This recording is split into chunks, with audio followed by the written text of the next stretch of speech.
Bonjour et bienvenue à cette balado qui traite exclusivement d'éducation, de pédagogie et de didactique.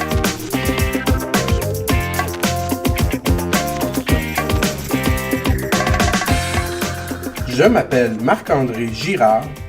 Bienvenue au rendez-vous pédagogique de l'école branchée.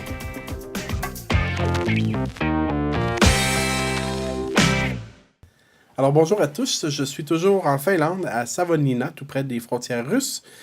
Et puis j'ai le plaisir de m'entretenir avec Saara Nissinen, qui est chercheure ici à l'Université de la Finlande orientale. Hello Saara. Hi. Saara parle un petit peu français. Oui, je parle un peu français, mais j'ai oublié beaucoup de vocabulaire. Ah, de vocabulaire. So we'll go in English. Yes. And we are going to use this beautiful language, even though you speak Finnish, Swedish, German, English, and un petit peu de français. Yes. That's 5 languages. That's amazing. First of all, Saara, would you like to present yourself to our friends in Quebec? Okay. Well, as you already told, my name is Saara Nissinen, and I'm a project researcher at the University of Eastern Finland on Savonlinna campus. And my background is in teaching. I am a teacher, and also I have studied translation studies before I ended up in education. I'm currently working as a project researcher in a project called Forest as a Learning Environment. Okay, so you've been teaching in classrooms, you've been working with students for a time before becoming a PhD student? For a little bit. I have mostly been working as a substitute teacher because I was drawn into the research already while studying to become a teacher. So I found that my passion was in research and in developing the practices of the future education. Okay, that's cool. So you were talking about forest as a learning environment. So do you want to talk to us about this?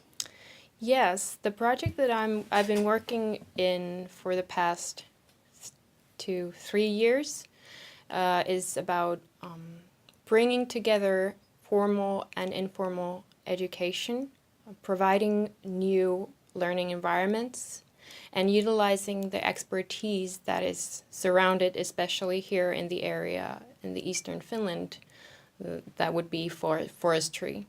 We have huge economical assets from the forest, but also we have expertise in the forestry that could be used to provide new experiences and possibilities for education. Okay, and so far, how does it work? What do you do exactly, like on the field with students? How do you get students, teachers involved in this?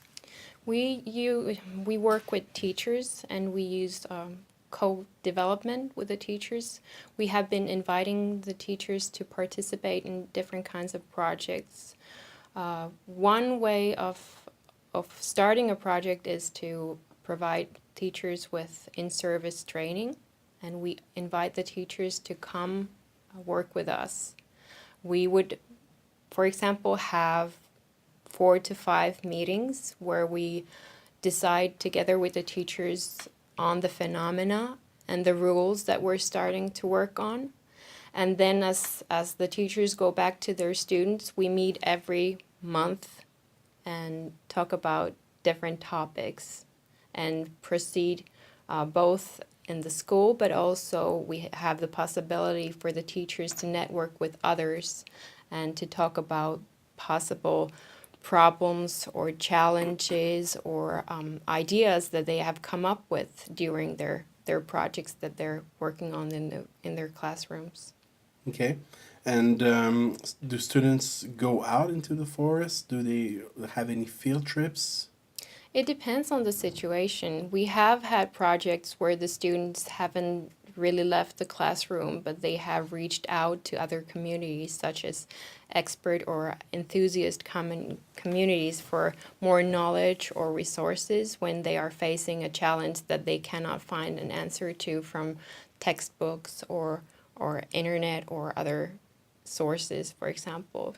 But we also have experiences of projects that go further from the traditional formal learning environment or classrooms. For example, one Finnish classroom wanted to find out if you can shoot an elk, and they ended up going elk hunting at the end of the project. They reached out to the community, the local community, and the hunters welcomed them on a weekend of elk hunt. Okay, so the kids went hunting? They went hunting, yes. Okay. And they were able to use the hunter's GPS, for example, to follow the dogs, and they also ended up getting moose.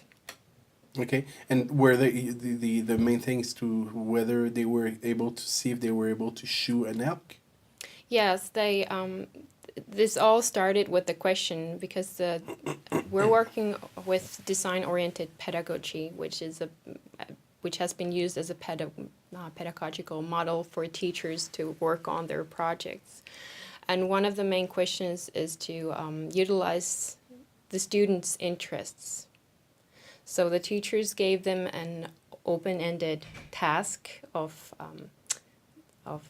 surrounding forests, and the students were interested in elk. And the teachers wanted to know more what the students were actually interested in. And the research question that the students picked was how, or if it's possible to shoot an elk. And of course, the answer couldn't be found from traditional information sources, and they reached out to different kinds of experts, and they found out about the anatomy of the moose and also about the legislative sides, that it's not allowed to shoot a wild animal. And they found out that it would cause pain and everything like that. So they went quite deep in their research. Yeah, I guess. On your side as a searcher, what did you find out? What did you discover? We discovered that when the children are given the possibility to influence on their learning, they start utilizing novel tools and methods, but they also need the support from the teachers. We also found out that some of the teachers had difficulties in adapting the new role, and they needed support from their peers or other teachers. And they found, or they reported us, that it was very good that they had the possibility of the network meetings where they were able to talk to other teachers about the challenges, but also about good ideas that the others had found out. We also found out that the teachers, together with the students, started utilizing tools in novel ways. They found out new ways of utilizing different tools in the school context. And they also reported that they were offered new resources that would have not been available to them without reaching to informal communities of enthusiasts or experts. That's cool. How does your project, like for us as a learning environment, what's the conjunction with 21st century skills? What does it have to do with 21st century skills? Well, we don't know what's going to happen in the future, and we cannot be sure what are the skills needed in the future. So what we're trying to do is that we're trying to teach the children to be creative, to work with others from different backgrounds, to be creative, innovative. And we're trying to offer them skills that they could use to be able to work in the future working life.